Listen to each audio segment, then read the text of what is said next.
اتنا علم چاہیے کہ نماز کے احکام، عقیدہ یہ تو کم سے کم بچا سکے. تو میں عرض کر رہا تھا کہ بادشاہ اورنگزیب عالمگیر نے اپنے ہاتھ پہ کپڑا لگایا اور فریاد کو لے لیا.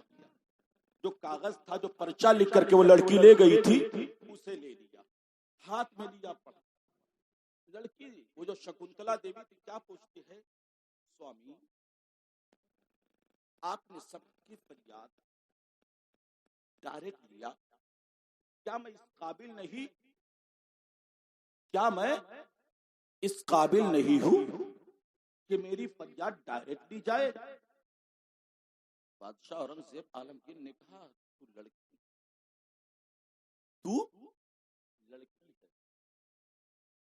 لڑکا نہیں ہے. چہرہ ڈھکا ہوا ہے، کپڑ پہ بدن پہ مردوں والا لباس ہے، لیکن کہتے تو لڑکی نہیں، لڑکا نہیں ہے، لڑکی ہے. اسلام اجازت نہیں دیتا ہے کسی غیر محرم عورت کو ہاتھ لگایا جائے. پڑھا، کوئی جواب. محل میں سپاہیوں سے کہا اس لڑکی کو محل میں فیصلہ محل میں سنایا جائے گا. 3 دن تک وہ لڑکی بادشاہ کے محل میں رہی، کوئی فیصلہ نہیں ہوا، کچھ نہیں بتایا. آخر میں تیسرے دن اس لڑکی نے پوچھا، بادشاہ سلامت، مہاراج، سوامی، میں ایک فریاد لے کر آئی تھی انصاف کے لیے، آپ نے کچھ نہیں بتایا ہے، کوئی فیصلہ نہیں سنایا ہے. تو بادشاہ اورنگزیب عالمگیر نے کہا، بیٹی تو اپنے گھر واپس جا، اپنے پتا پنڈت رام لال سے کہہ دینا میرے حاکم نے، میرے گورنر نے جو تجھے تاریخ دی ہے اس تاریخ پہ تیرا ڈولا سجا کر کے گورنر ہاؤس تک پہنچا دے. لڑکی سوچتی ہے ماجرا کیا حضور، ایسا سوچتی ہے دل کے اندر. یہ دنیا کا دستور ہے، ہر کوئی اپنے حق میں فیصلہ سناتا ہے. انہوں نے اپنے گورنر کے حق میں فیصلہ سنا دیا ہے. وہ لڑکی شکنتلا دیوی بنارس آ گئی. پتا نے پوچھا، بیٹی کیا ہوا، کہاں گئی تھی؟ کہا ہندوستان کے سوامی کے دربار میں گئی تھی انصاف لینے کے لیے. میں نے بات سنا تھا کہ ہندوستان کا جو سوامی اورنگزیب عالمگیر ہے انصاف کرتا ہے، نا انصافی نہیں کرتا ہے. بیٹی کیا ہوا؟ پتا جی وہی ہوا جو دنیا کا دستور ہے، اپنے گورنر ہاؤس، اپنے گورنر کے حق میں فیصلہ سنا دیا اور کہا جا کر کے اپنے پتا سے کہہ دو تمہارا ڈولا سجا کر کے پہنچا دے. آپ گھبرا گیا. بیٹی نے کہا پتا جی لیکن میں اتنے 3 دن میں دلی کے اندر رہی، 3 دن تک، 3 دن کے اندر اس سوامی نے مجھے 16 مرتبہ بیٹی کہہ کر کے 16 مرتبہ بیٹی کہہ کر کے پکارا ہے. میں دیکھنا چاہتی ہوں کہ منہ بولی بیٹی کی عزت کو منہ بولا باپ کیسے لٹتی ہوئی دیکھ سکتا. منہ بولی بیٹی. اورنگزیب مسلمان ہے، شکنتلا دیوی جو ہے وہ برہمن ہے، ہندو ہے، لیکن کہتی میں دیکھنا چاہتی ہوں منہ بولی بیٹی کی آبرو کو الٹتے ہوئے منہ بولا باپ کیسے دیکھتا ہے. پتا جی میرا ڈولا سجایا جائے، مجھے دلہن بنایا جائے. اس لڑکی کو سجایا گیا ہے، سوارا گیا ہے، خوشبو لگایا گیا ہے، اس لڑکی کے سر میں پھول لگائے گئے ہیں. سج سنور کر کے وہ لڑکی ڈولے کے اندر بیٹھتی ہے. ڈولی اٹھ کر کے جب چلتی ہے دربار کے قریب پہنچتی ہے تو وہ محمد ابراہیم جو گورنر بنا ہوا ہے نا، داڑھی پہ سفید داڑھی پہ کالا خضاب بھی لگا لیا ہے، جو جوان بن رہا ہے، دربار سے اپنے باہر نکلا ہے گورنر ہاؤس سے اور خیرات لٹا رہا ہے، صدقے لٹا رہا ہے، سکے دے رہا ہے، سونے کے لوگوں کو دے رہا ہے، لے جاؤ لے جاؤ، وار کر کے لٹا رہا ہے، ڈولے کے اوپر سے پھینک رہا ہے. فقیر آئے ہوئے ہیں، مانگنے والے جھولی پھیلا کر کے خیرات لے کر کے جا رہے ہیں. ایک دروازہ نکلے، 2 دروازہ نکلے، 3 دروازہ نکلے، آخری دروازہ آخری دروازہ آیا، اب اس کے قیام گاہ میں پہنچنے والا ہے، تب تک چاہتے ایک بہت ضعیف، بہت بوڑھا، کمزور فقیر آ گیا، پیر لڑکھڑا رہے ہیں، چل نہیں پا رہا ہے، لیکن چہرے میں روب وہی ہے، جلال وہی ہے، نقاب ہے چہرے پہ، پہچاننا مشکل ہے، دامن کو پھیلا دیا، حضور مجھے بھی عطا کریں۔ کیا جو غریب جو بعد میں آئے اسے کچھ نہ ملے؟ تو گورنر نے کیا کہا محمد ابراہیم نے؟ اس زمین سے پڑے ہوئے سکے اٹھا، تو اس بوڑھے فقیر نے کہا میں وہ فقیر نہیں ہوں جو زمین سے سکے اٹھاؤں، میں وہ فقیر نہیں ہوں جو زمین پہ پڑے ہوئے سکے اٹھاؤں، تمہارے ہاتھ سے لوں گا۔ دامن پھیلا ہوا ہے جھولی نے، جیسے وہ اپنے جیب میں ڈالا ہاتھ، سکے نکالا اور جھولی میں ڈالنا چاہ، دامن میں چھوڑ دیا، زمین پہ چلے گئے، پھر پھیلا دیا، مجھے کہا زمین سے زمین سے نہیں اٹھ لوں گا، دوسری مرتبہ پھیلایا، پھر جیسے ڈالا زمین پہ گرا دیا، تیسری مرتبہ پھر پھیلایا، اور وہ بوڑھا گورنر اپنی جیب میں ہاتھ ڈالا، جیسے ہی سکے ڈالنا چاہتا تھا دامن کو چھوڑ دیا، اور کھینچ کر کے اتنی تیز تماچا مارا کہ وہ چکا چوند ہو گیا، اور جب چہرے سے نقاب ہٹایا فقیر نے تو کوئی اور نہیں تھا، وہ ہندوستان کا بادشاہ اورنگزیب، بادشاہ اورنگزیب عالمگیر زندہ باد، زندہ باد۔ اب یہ پریشان ہو گیا، پسینہ پسینہ ہو گیا، خوف سے تھر تھرانے لگا۔ بادشاہ اورنگزیب عالمگیر نے کہا محمد ابراہیم میں نے تجھے اسی لیے بھیجا تھا کہ رعایا کی بیٹیوں کے اوپر غلط نظر ڈال، میں نے تجھے عزت آبرو لوٹنے کے لیے نہیں بھیجا تھا، بلکہ رعایا کی عزت کی حفاظت کے لیے بھیجا تھا، رعایا کی عزت بچانے کے لیے بھیجا تھا، وہ چاہے غریب کی بیٹی ہو، چاہے امیر کی بیٹی ہو، چاہے کالے کی بیٹی ہو، چاہے گورے کی بیٹی ہو، چاہے برہمن کی بیٹی ہو، چاہے کسی برادری کی بیٹی ہو، چاہے ہندو کی بیٹی ہو، چاہے مسلم کی بیٹی ہو، چاہے سکھ کی بیٹی ہو، چاہے عیسائی کی بیٹی ہو، کسی کی بھی بیٹی ہو، تیرا فرض ہے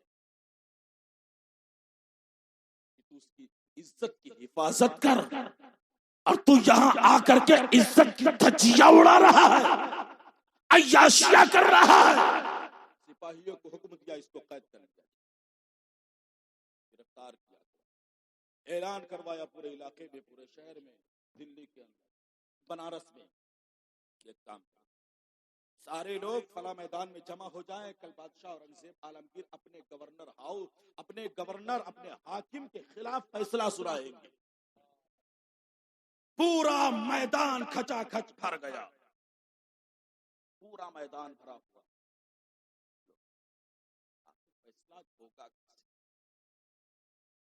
وہ لڑکی غیر مسلم ہے نا، ہندو ہے، برہمن ہے، کیا اس کے حق میں فیصلہ سنائیں گے یا اپنے گورنر مسلمان کے حق میں فیصلہ سنائیں گے؟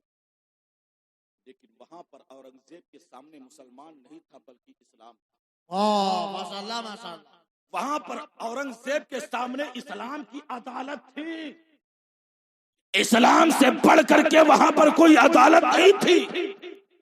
آج ہے نا جج کرسی پہ بیٹھا ہوا ہے، ان دو، ان کا فیصلہ ان کے حق میں، ان کا فیصلہ ان کے حق میں۔ گاؤں کا حال کیا ہے؟ کسی بھی برادری میں ہو، کسی بھی خاندان میں ہو، کسی بھی قوم میں ہو، کسی بھی دھرم میں ہو، آج حال کیا ہے گاؤں دیہاتوں میں یا شہروں میں؟ آپ ایک چائے پلا دے، صبح سے شام تک اس کو جھوٹ بلوائے، صبح سے شام تک کسی بھی کے خلاف بھی بولنا ہو وہ بول دے گا، جھوٹ بول دے گا۔ لیکن بادشاہ اورنگزیب عالمگیر کے لیے سب سے بڑی عدالت اسلام کی عدالت، مصطفیٰ کی شریعت کی عدالت تھی۔ بادشاہ اورنگزیب عالمگیر نے دو حاکم میدان میں حکم دیا، اب وہ قیدی جو گورنر تھا اس کو پہنچایا گیا، بیچ میدان میں کھڑا کیا گیا، اور دونوں ہاتھیوں کے ایک ایک پیر میں زنجیریں باندھی گئی، اور وہ دونوں زنجیریں اس گورنر کے دونوں پیر میں باندھی، بادشاہ اورنگزیب عالمگیر نے سپاہیوں کو حکم دیا ہاتھی کو دوڑاؤ.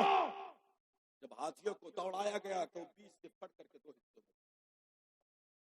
اور بادشاہ اورنگزیب عالمگیر نے کہا یہ ہے انصاف، جس نے کسی کی بیٹی پہ غلط نگاہ اٹھائی ہے اس کی یہ سزا ہے، دنیا میں رہنے کا کوئی حق نہیں.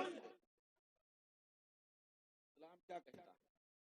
اگر کوئی شادی شدہ ہے اور کسی کی عورت کے ساتھ میں غلط کام کرے نا تو اس کو پتھر مار مار کر کے مارو، جب تک وہ مر نہ جائے تب تک پتھر مار.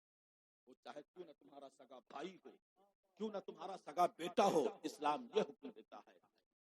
پنڈت رام لال بادشاہ اورنگزیب عالمگیر وہاں سے اٹھے، انصاف ہو گیا، فیصلہ ہو گیا، سزا ہو گئی.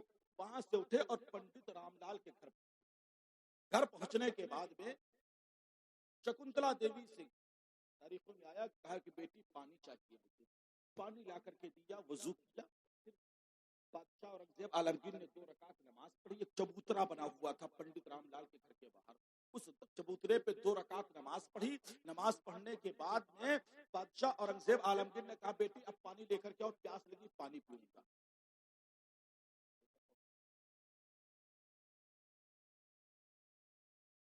پنڈت رام لال کے چبوترے پہ بیٹھ کر کے کہا بیٹی شکنتلا دیوی پانی پیوں گا، پیاس لگی.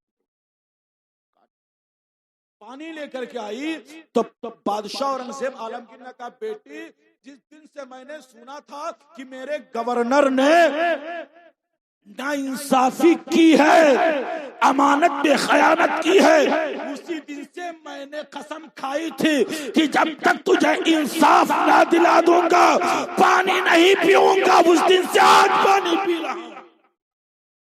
حاکم ایسا ہونا چاہیے، دیش کا رہنما ایسا ہونا چاہیے، اپنا دیکھا نہ بیگانہ جو انصاف تھا وہ سنایا.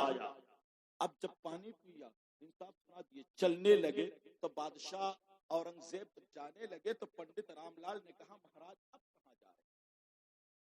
واپس آئے.